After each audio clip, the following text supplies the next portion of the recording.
In a restaurant owned by one of the city's most feared crime families, the boss went undercover as a waiter to hunt a traitor. He fooled his captains, his soldiers, even his own wife. But he didn't fool Melissa, the dishwasher. And with one quiet whisper, she signed her own death warrant. His name was Vincent Romano, and for 10 years he built his empire from the back booth of Il Toro Rosso, a fine dining front for money laundering and extortion. When millions started vanishing, he knew the leak was inside, so he put on an apron. But now, the only person who sees through him is a 26-year-old with nothing to lose.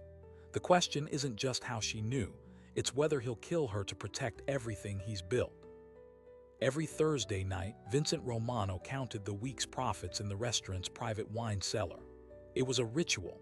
$2 million in clean cash from the front of house, $3 million in dirty money from the backroom poker games and the construction consulting fees. But last month, the numbers stopped adding up. $300,000 gone, then $400,000 the next week.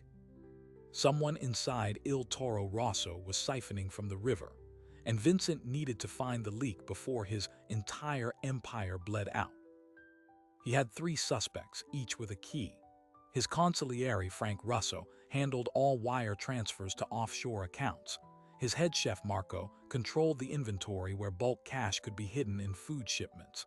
And his wife's brother, Paulie, managed the waitstaff and skimmed tips as a matter of course.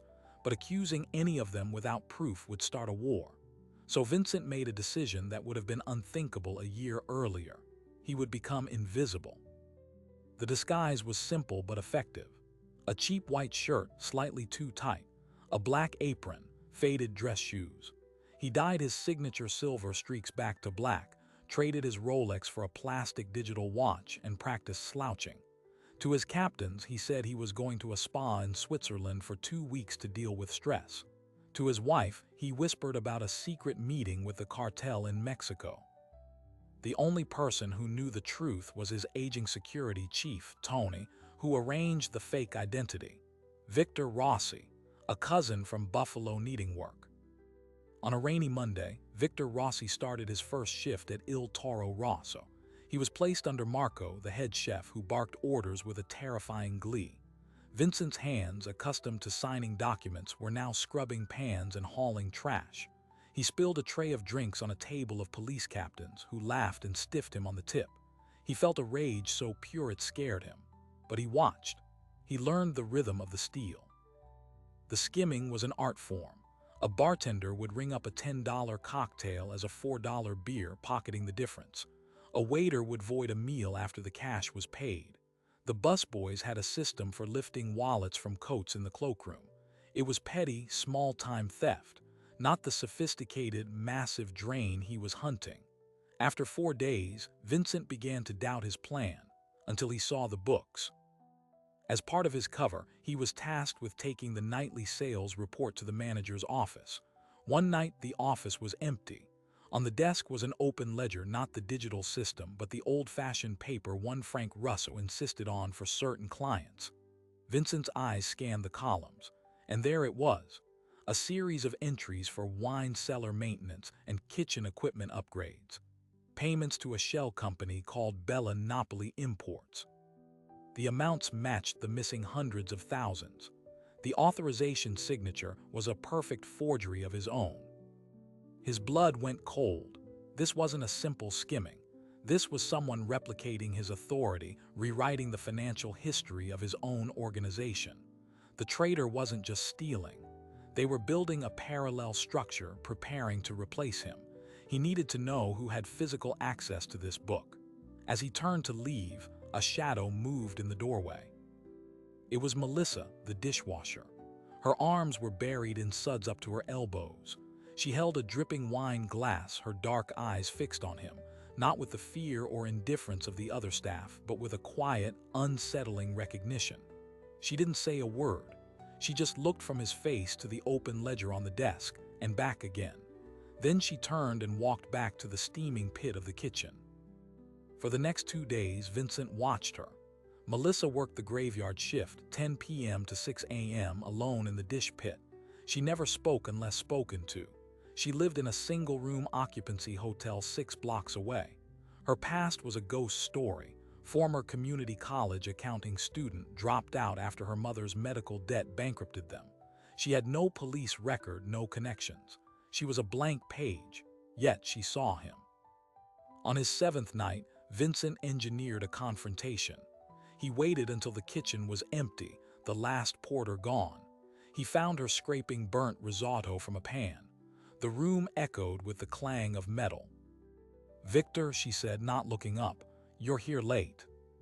"So are you," he replied, leaning against the stainless steel table. "Not much to do once the plates are clean." "Always something to clean," she said softly. Then she did look up. "Or to find." The air left the room. The hum of the industrial refrigerator seemed to grow louder. "What do you think I'm trying to find, Melissa?" She put the scouring pad down, wiped her hands on her stained apron. For a long moment she studied him, the cut of his cheap shirt, the way he stood with a weight in his shoulders that no waiter ever carried. She took a step closer, her voice dropping to a whisper meant for no one else in the empty, echoing kitchen. "I think you're looking for a ghost in your own house, Mr. Romano. But the ghost isn't in the books, it's in the reservations." Before he could process her words, the kitchen door swung open. It was Paulie, his brother-in-law, red-faced and smelling of whiskey. "Victor, there you are. The dumpster out back is overflowing. Take care of it, now." Vincent nodded, the mask of the submissive waiter snapping back into place. As he pushed through the double doors into the alley, the cold night air hitting him, Melissa's words echoed. "The ghost is in the reservations." The next afternoon, before his shift, Vincent used his master key to access the restaurant's reservation system from the office. He cross-referenced the nights of the Phantom Ledger entries with the booking log, and he found it. On every night a massive transfer was logged to Bella Napoli Imports. The restaurant had been closed for a private party. The client name was always the same, the Ethelred Group. A web search from a burner phone revealed nothing. Ethelred was a ghost, but the credit card on file for the deposit, routed through a third-party booking service, was traceable. Vincent called in a favor from a corrupted bank manager. An hour later, he had a name. The card belonged to a holding company registered in Delaware. The sole signatory on the account was Frank Russo. The betrayal was a physical blow. Frank, his brother, his right hand for 15 years, the man who had stood beside him at his wedding, who had helped him bury his father. The money wasn't just theft, it was a war chest. Frank was funding his own move, using Vincent's own restaurant as the bank. Vincent's mind raced with plans of brutal, immediate retribution, but he forced himself to think. Frank was cautious, paranoid. He would have safeguards, allies hidden within the crew. To strike at Frank without uncovering the entire network would leave a cancer in the organization. He needed proof, a confession, or a trap, and he needed to understand Melissa's role. Was she Frank's plant, a witness, or something else entirely? That night the kitchen was a pressure cooker. A famous food critic was in the dining room, and Marco was screaming, hurling plates that shattered against the wall. In the chaos, Vincent saw his chance. He intercepted a tray of branzino meant for table 7, Frank's usual booth. With a flick of his wrist, he slipped a tiny, wireless listening device into the lemon wedge garnish, a gift from Tony, meant for emergencies. He delivered the fish, smiling blandly at Frank, who was dining with 2 men Vincent didn't recognize, sharp suits, Eastern European accents. As Vincent walked away, he activated the receiver in his pocket, the flesh-colored earpiece humming to life. He heard the clink of cutlery, the murmur of the dining room, then Frank's voice, low and tense. "The shipment is confirmed for Thursday. The money is ready, but we have a problem. Romano is getting suspicious. He's asking about the accounts." One of the other men spoke. "Then accelerate the timeline. The buyer wants the restaurant clean by the end of the month. No loose ends." "We have a loose end in the kitchen," Frank said, his voice dropping further. "The dishwasher. She's too observant. She's been asking the bookkeeper about the private party invoices." Vincent's blood turned to ice. He was standing at the service station, refilling water pitchers, his hand perfectly steady while his world fractured.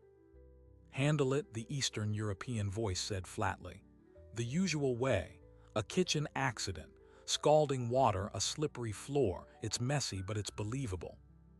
Frank's silence was an agreement. Vincent heard the scrape of a chair. "Thursday, then, after the meet." Vincent moved on autopilot, clearing tables, smiling at guests. Inside, a storm was breaking. They weren't just embezzling, they were selling. Frank was selling Il Toro Rosso, the heart of Vincent's empire, to outsiders, and Melissa was on the kill list for Thursday, 2 days from now. He had to move. He had to extract her, protect her, and turn her into a weapon against Frank. But how do you recruit someone you've been lying to when the truth is a death sentence? At the end of the shift, Vincent cornered Melissa in the alley by the dumpsters. The city sounds were distant, her breath fogged in the yellow light of a single bulb. "We need to talk," he said, his waiter's cadence gone, replaced by the natural command of Vincent Romano. Melissa didn't flinch, she just pulled her coat tighter. "I know." "You know what?" "I know you're not Victor. I know the money's missing. I know Frank and those men are planning something for Thursday." She met his gaze. "And I know they just decided to kill me." The sheer calm precision of her knowledge was terrifying. "How?" was all Vincent could manage to say. "Because I'm not just a dishwasher," she whispered, stepping closer, her voice barely audible over the distant traffic. "For 6 months, I've been working with the Financial Crimes Task Force. This restaurant is under investigation, and you, Mr. Romano, have just walked into the middle of my sting operation." The words hung in the cold alley air like a gunshot. Vincent Romano, a man who had spent a lifetime building walls of secrecy, found himself standing outside his own fortress. The dishwasher was a fed. Every instinct screamed to run, to vanish, to have Tony dispose of her in the river. But Frank's deadline was 48 hours away, and the woman who was supposed to be his enemy was now the only person who could help him win the war inside his home. Vincent's hand shot out, gripping Melissa's arm, not hard enough to hurt, but with a force that erased any doubt about who he was. "Talk, fast. And if you're wearing a wire, this conversation ends with you in the trunk of a car." Melissa didn't struggle. Her eyes were steady, professional. "No wire. My handler pulled me off active surveillance 2 days ago. He thought I was getting too close, drawing attention. The task force thinks this is a simple money laundering case. They have no idea about Frank Deal or the hit. I've been operating off book since I saw the first payment to Ethelred." "Why?" Vincent demanded, his mind racing through the implications. A rogue agent was even more dangerous than an official one. "Because Frank isn't just stealing from you," she said, her voice low and urgent. "He's laundering for the Zoria Bratva, those men he was dining with. They're not just buyers, they're cleaners. They don't want your restaurant, they want your pipeline. And when they have it, they're going to flood this city with fentanyl shipped in your seafood containers. My mother didn't just die from medical debt, Mr. Romano. She died addicted to pills she got from a crooked pharmacy, a pharmacy the Zoria supplied." The personal stake hit Vincent with unexpected force. This wasn't a career-making bust for her. It was vengeance. It made her unpredictable. It also made her loyal to her own cause, not his, a dangerous ally. "What's your proof?" he asked, releasing her arm. "I've copied every page of that paper ledger for the last 3 months. I've logged every private party and traced the dummy corporation to a law firm in Cyprus that the Bratva uses. But it's all circumstantial. We need the meeting on Thursday. We need audio of Frank authorizing the sale and the hit. Then I can take it to my handler and get the full weight of the Justice Department to come down, not on you, but on them." She had already decided they were a team. Vincent almost admired the audacity. "And what do you get out of this? A promotion, a medal." "I get Frank Russo and the Zoria Lieutenant Gregor in a federal supermax. I get the pipeline shut down." And she paused, a flicker of something harder in her eyes. "I get witness protection. A new name far away from here. You get to keep your empire minus one traitor. That's the deal. It was a breathtakingly naive proposal, or a brilliantly manipulative one. The feds didn't make deals that clean. Once they had Frank, they'd squeeze him for everything on Vincent. But she was right about one thing: he needed her. She had access, she had details, and she was already inside Frank's blind spot, a nobody dishwasher. "All right," Vincent said, the decision solidifying as he spoke. "We have until Thursday. You'll come with me now. You're not safe at your hotel." "I'm not safe with you either," Melissa pointed out. "You're safer. Tony will pick you up. You'll stay in a safe house. Don't contact your handler. Don't do anything, just be ready." He made the call. 20 minutes later, a black sedan with tinted windows pulled into the alley. Tony, his face grim, ushered Melissa into the back seat without a word. As the car melted into the night, Vincent stood alone in the yellow light. The scale of the betrayal was now a yawning chasm. Frank had brought a foreign army to his doorstep, and the only shield he had was a federal agent with a grudge. The next 24 hours were a masterclass in dual existence. By day, Vincent was Victor Rossi, the clumsy waiter. He spilled soup, took wrong orders, and endured Marco's tirades, all while watching Frank, who moved through the restaurant with a new, relaxed confidence. He was a man who could see the finish line. By night, Vincent was back in his study, maps and phone logs spread before him. With Tony's help, they identified the location for Thursday's meet, a decommissioned meatpacking plant on the waterfront, owned by another Zoria shell company. It was a perfect, soundproof tomb. Melissa from the safe house worked her digital magic. She accessed the restaurant's backend, pulling server logs that showed Frank remotely accessing the reservation system to create the Ethelred bookings. She found the encrypted email chain with Gregor, discussing asset transfer and cleanup. It was all pointing to one conclusion: Thursday wasn't just a meeting, it was a signing ceremony. And the cleanup was a double murder: Melissa in the kitchen and Vincent, who would be lured to the plant under a false pretext. On Wednesday night, Vincent staged a fight with Marco in the kitchen, a screaming match over a spoiled batch of lobster. It was a performance for the security cameras Frank monitored.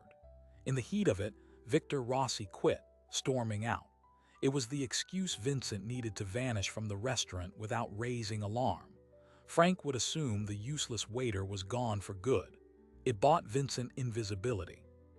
He went straight to the safe house, an anonymous mid-town apartment.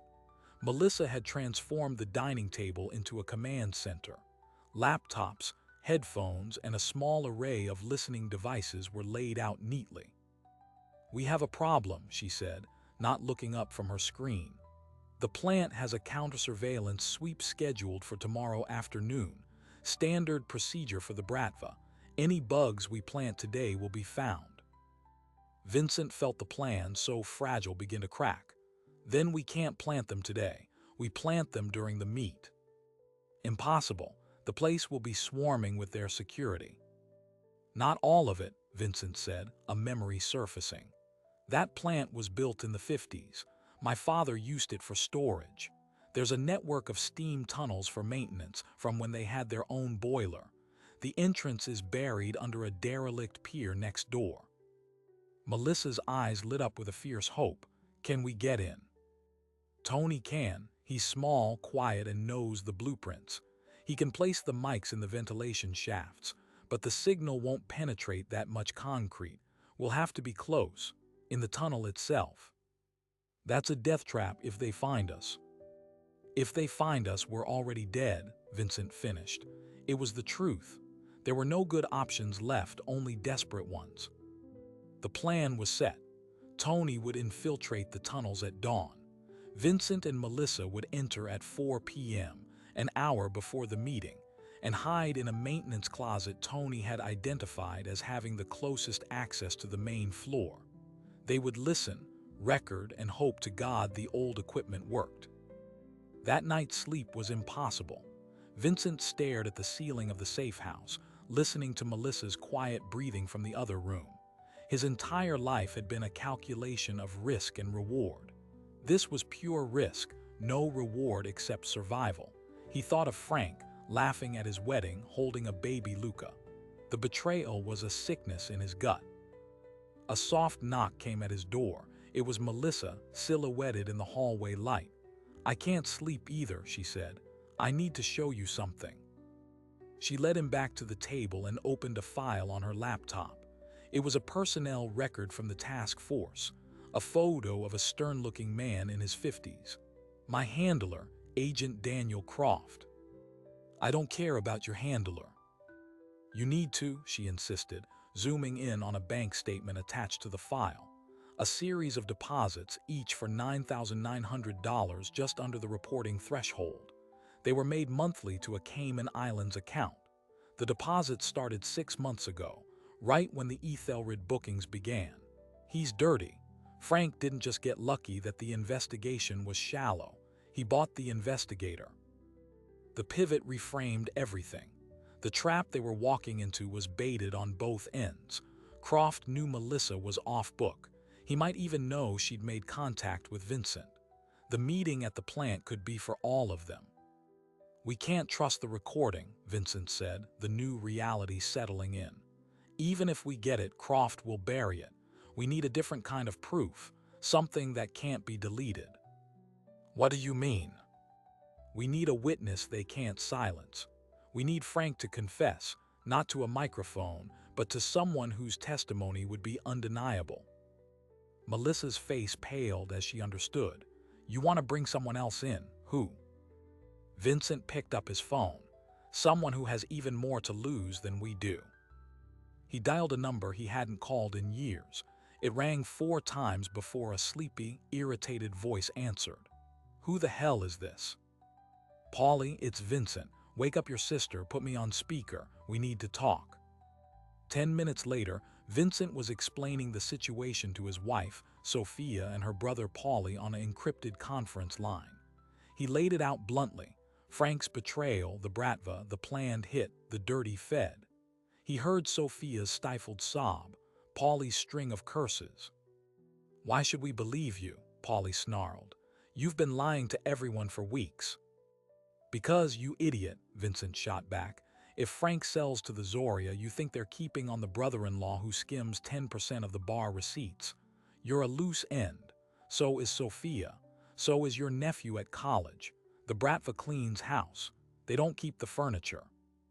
The silence on the line was heavy with the weight of that truth. "What do you want us to do?" Sophia asked, her voice small and broken. "I want Paulie to come to the meeting tomorrow. Frank invited you, didn't he, to discuss new management?" A pause. "Yeah, he did."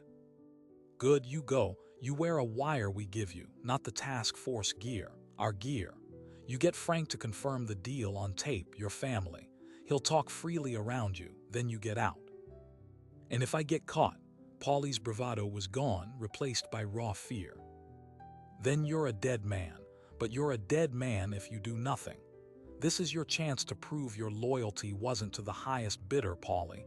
It was to your family. Choose." The line went dead for a full minute. Vincent could almost hear the terrified calculation happening miles away. "Okay," Paulie whispered. "Okay, I'll do it." The plan was now a house of cards, dependent on the weakest of them all, but it was the only play left.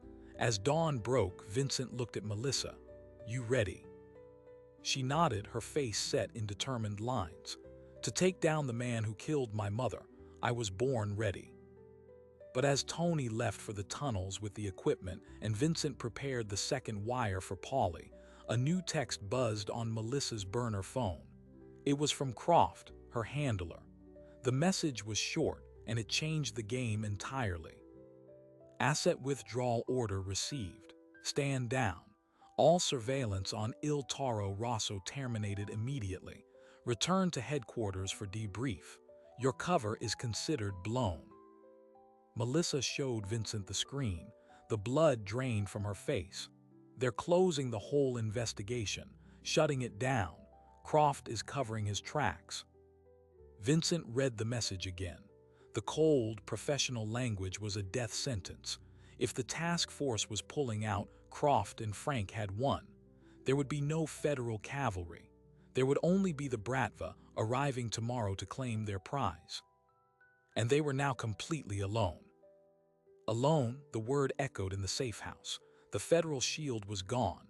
The meeting in 3 hours was now a naked trap with no backup. Vincent looked at Melissa, then at the equipment on the table. Their entire case was now 2 unreliable wires, a terrified brother-in-law, and a mafia boss in a waiter's uniform. "We go anyway," he said. "But we change the objective. We're not just recording a meeting, we're starting a war." The first move was psychological. Vincent called Paulie back. "The deal's off. Don't wear our wire, wear yours." "What, why?" Paulie's voice was shrill with panic. "Because Croft just shut down the investigation. He knows we're making a move. If you go in with our gear, they'll sweep you and find it. Use the task force issue wire, the one Croft gave you. When they sweep you, they'll find the wire they expect to find. And you'll tell them exactly what Croft wants to hear." Melissa's eyes widened as she understood the play. "You want to feed Croft a false confession. You want Paulie to record a conversation that implicates us." Vincent nodded. "Paulie, you go in. You tell Frank you know about Victor Rossi. You tell him you figured out I was undercover and that you're working with me to take him down. You say Melissa is a Fed and we're both in the tunnels right now, planting bugs. You sell us out completely. Are you insane? He'll kill you."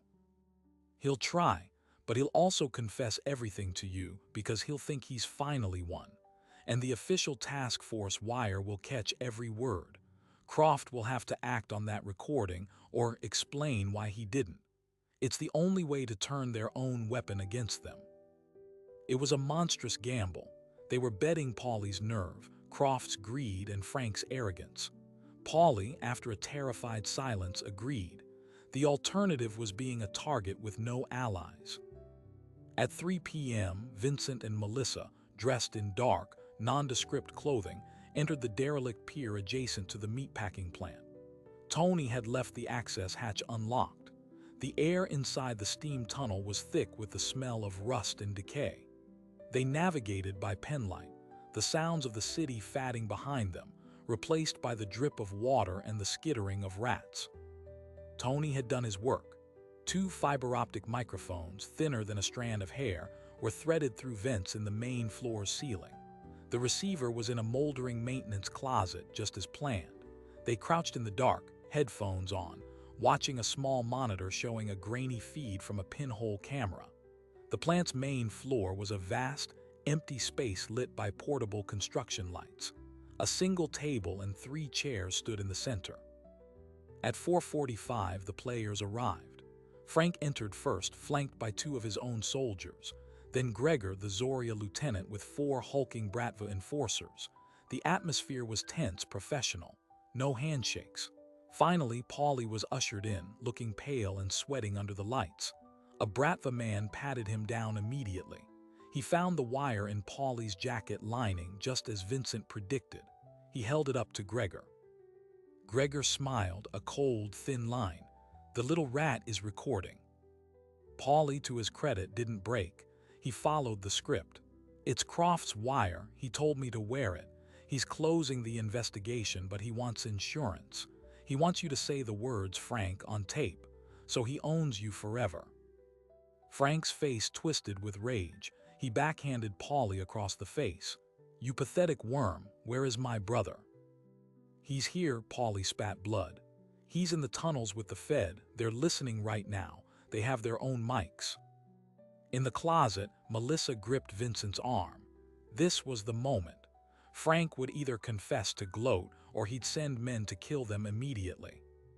Frank laughed, a harsh, joyless sound. He walked to the center of the room, looking up at the cavernous ceiling. "You hear that, Vincent? I know you're here. You always were sentimental. You couldn't let your wife's brother walk in alone." He turned back to Gregor.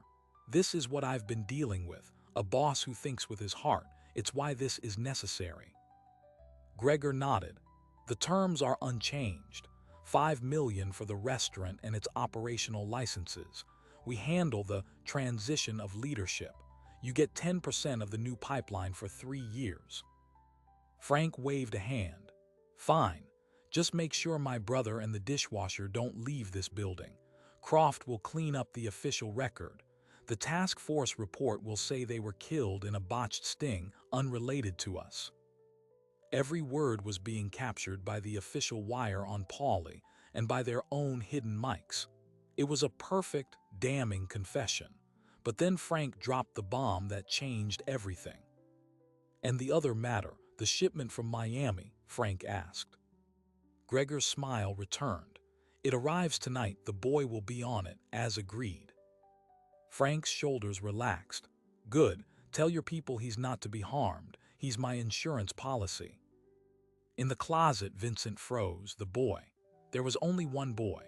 His son Luca, away at boarding school in Connecticut, a school with Romano-paid security, a school Frank had recommended. Vincent's blood turned to ice. He ripped off his headphones and grabbed his phone, dialing the head of Luca's security detail. The line rang once, then went to a busy signal. He tried the school's main office. No answer. It was 4:55 on a Thursday. The office should be open. Melissa was watching the monitor, her face ashen. On screen, Gregor was speaking. "The child is already in transit. My men picked him up an hour ago from his soccer practice. He's perfectly safe, so long as you hold up your end." Frank had not just stolen Vincent's money and his business. He had taken his son. The meeting, the betrayal, the sale, it was all a distraction. The real play was leverage. With Luca, Frank could force Vincent to sign over everything willingly, without a bloody war that would attract real federal attention. It was smarter, cleaner, and utterly ruthless. The revelation reframed every previous move. Frank's confidence, his willingness to wait. He hadn't just been building a war chest, he'd been building an unbreakable leash. Vincent's mind, usually a chessboard of cold calculation, shattered into 1,000 pieces of primal fear. He stood up, his hand going to the gun tucked in his waistband. "Vincent, no," Melissa whispered, grabbing his wrist. "If you go out there, they'll kill you and you'll never find Luca." "He has my son," Vincent growled, the words barely human. "And we have his confession. We have him on tape arranging a kidnapping. That's a federal crime even Croft can't ignore. We take this recording, we go to the one place Croft can't touch. We go public." It was a desperate, wild idea. But it was the only one that didn't end with a charge into a room full of armed men. They had to escape the tunnels, get to a news station, and broadcast the tape before Frank realized they had it, and before the Bratva moved Luca to a location they could never find.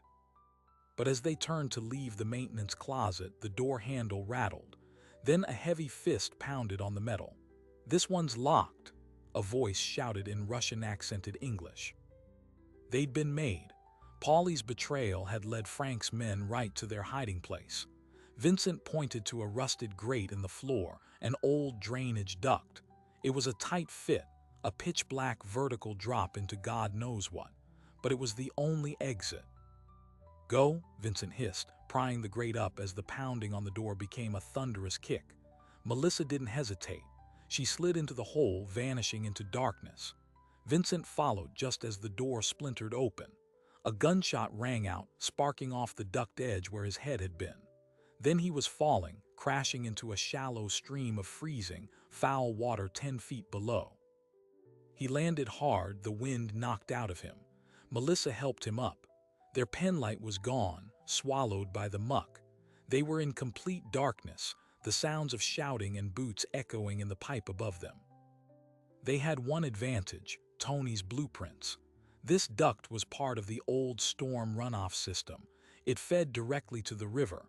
If they could follow it, they could get out. But it was a labyrinth and they had no light. Melissa pulled out her phone, shielding its glow with her hand. The weak light revealed a tunnel, 4 feet high, half filled with stagnant water. The air was barely breathable. "This way," she said, pointing in the direction the water flowed. They moved as fast as they could, hunched over, slipping on the slimy concrete. Behind them, they heard splashes. The pursuit was in the pipes. After what felt like an eternity, they saw a pinprick of daylight ahead, an outflow grate, rusted but intact, leading to the riverbank. Vincent fired 3 shots at the lock, the reports deafening in the confined space. The grate shuddered but held. He kicked it again and again until the metal shrieked and gave way. They tumbled out onto a narrow strip of gravel, gasping in the cold, open air. They were 2 miles downstream from the plant. The city skyline loomed in the gray afternoon light. They were alive. They had the recording, and Luca was in the hands of the Bratva. Vincent's phone, miraculously still working, buzzed. A text from an unknown number, a video file. He opened it. The video showed Luca blindfolded, sitting on a concrete floor. He wasn't crying. He looked furious. A voice off camera, Frank's voice, spoke. "You have until midnight, brother. Sign the transfer documents I left in your study. Bring them to the restaurant. Come alone. Then you get the boy back. If I see cops, feds, or even Tony, I send you his fingers one by one. And Vincent, Melissa dies first. I know she's with you." The video ended. The deadline was 7 hours away. Melissa looked at him, her face etched with exhaustion and resolve. What do we do? Vincent stared at the skyline, at the city he had ruled for a decade. Every instinct told him to obey, to trade his empire for his son. But Frank had broken the oldest rule. He had made it personal, and in doing so, he had unleashed something far more dangerous than a businessman. He had unleashed a father with nothing left to lose. "We don't go to the news," Vincent said, his voice terrifyingly calm. "And we don't go to the cops. We go to war, but not my war, their war." He pulled out the burner phone and dialed a number from memory, a number he had sworn never to call. A rival family. The only group with the resources and the hatred to take on the Zoria Bratva on short notice. The line connected. A deep, rasping voice answered. "Romano, I heard you were dead."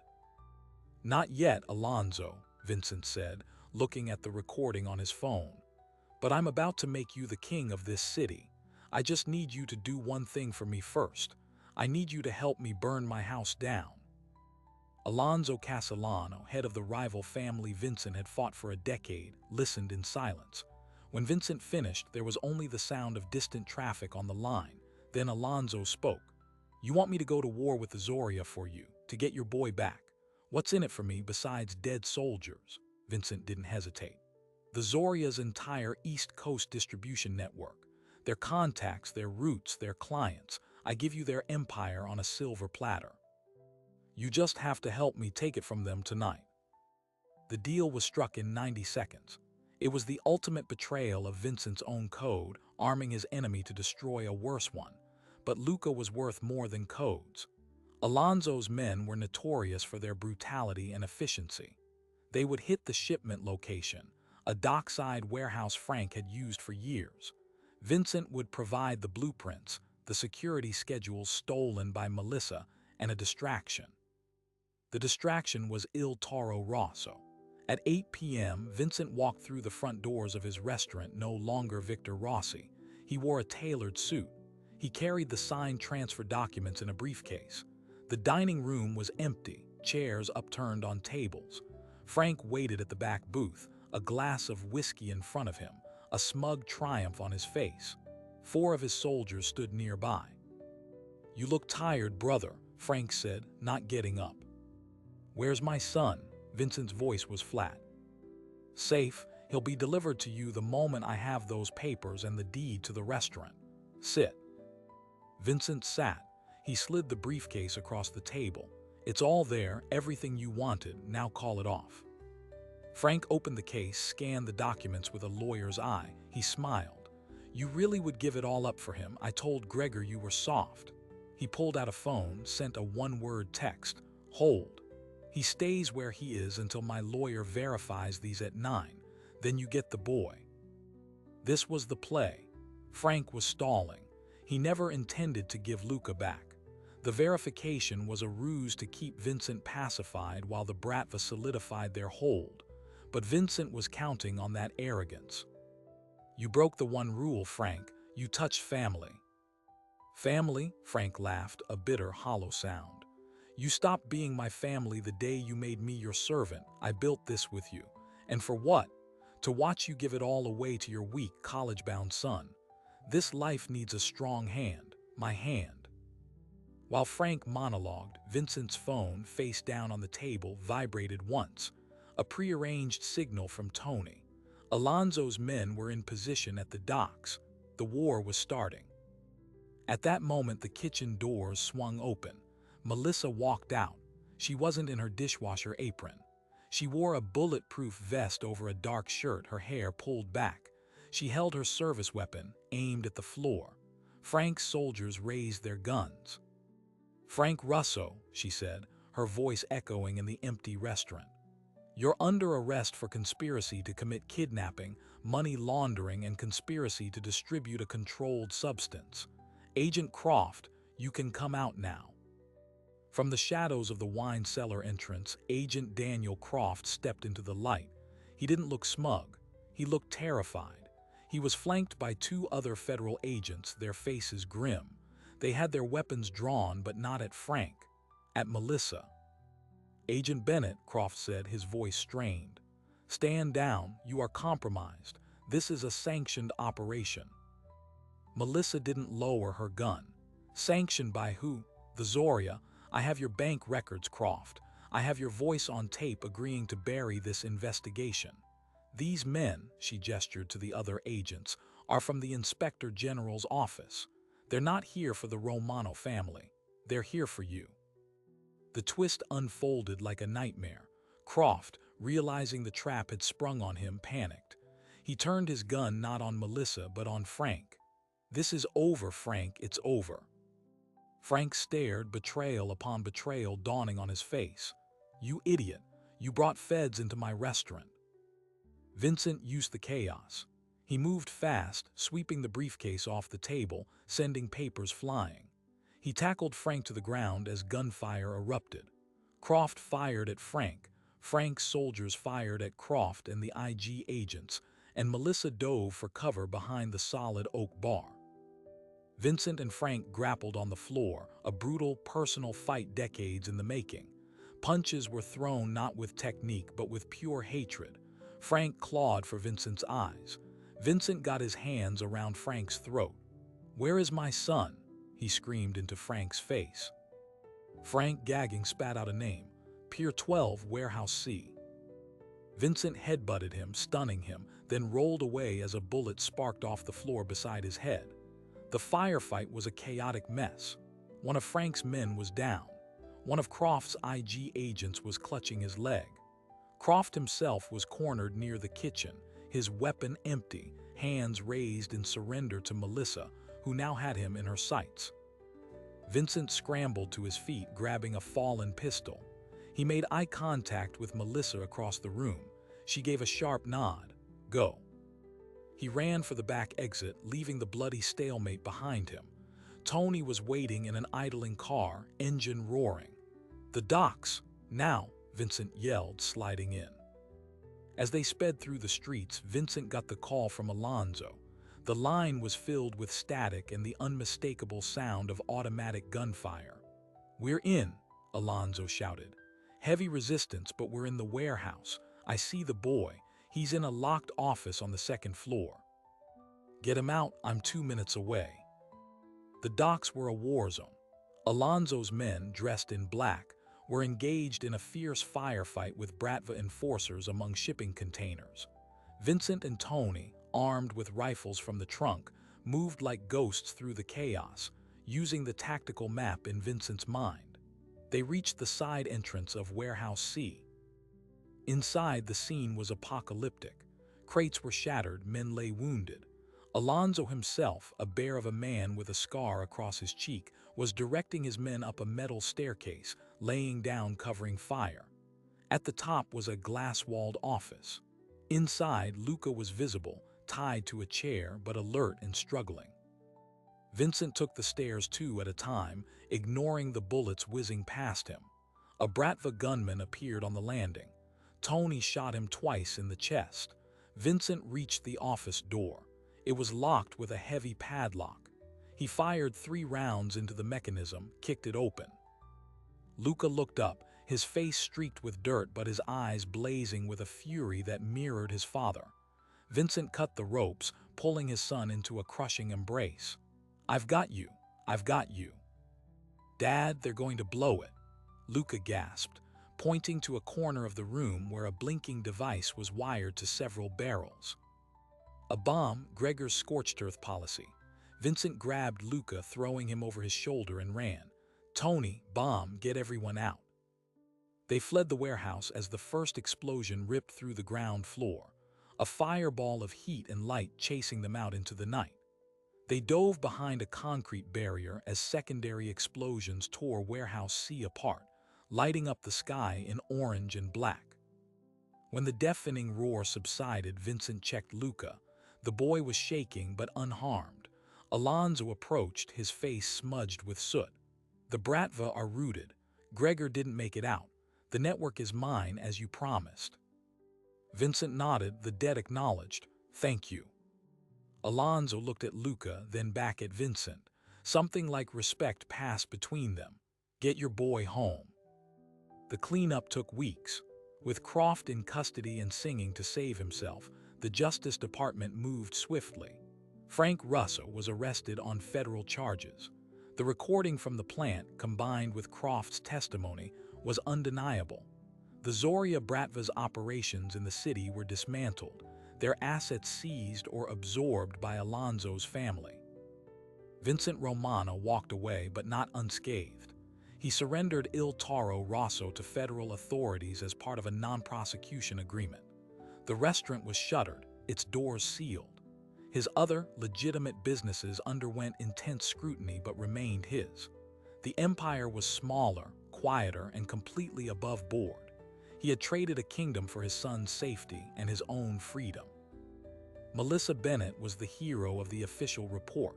Her off-book investigation exposed deep corruption and broke a major drug pipeline. She was offered her badge back, a promotion, and her choice of assignments. She took none of it. At her closed-door hearing, she submitted her resignation. 1 month after the fire at the docks, Vincent found a plain envelope in his home mailbox. No stamp, no return address. Inside was a key and a note with an address in a small town in the Pacific Northwest. The note read, "For the silence, and for the boy, M." The final, surprising detail was what the key opened. It wasn't a house. It was a safety deposit box in a local bank. Inside, Vincent found the original, unedited recordings from the meatpacking plant, along with every shred of evidence Melissa had collected on him. It was the sword she had held over his head, the insurance policy she never used. She was giving it all back, entrusting him with the power to destroy himself. The ultimate act of faith, from the woman who had been trained to see him only as a target. Vincent Romano stood on the sidewalk outside his new, modest import-export office. The fall air was crisp. Luca was at a new school, one with no known addresses. Sophia had filed for divorce, unable to live with the ghosts, but they were at peace. Paulie was serving a short sentence for racketeering, a deal Vincent secured for his last-minute help. He looked at the key in his hand, then at the city skyline. He had asked in the beginning what he would do to keep the dishwasher silent. The answer was he didn't have to. She had kept herself silent, and in doing so had given him something he hadn't possessed in 20 years, a future not built on fear. He put the key in his pocket. The past was locked away. The war was over. And for the first time, Vincent Romano was just a man, walking into a quiet evening, ready for whatever came next. So what is the real lesson of the undercover boss and the dishwasher who knew? It's that power isn't just about who gives the orders. It's about who's paying attention. In a world built on secrets, the greatest threat isn't the rival with a gun. It's the quiet observer with nothing left to lose, who knows your face better than you know your own reflection. Vincent Romano's story is a paradox. He went undercover to find a traitor, only to discover the traitor was the man he trusted most.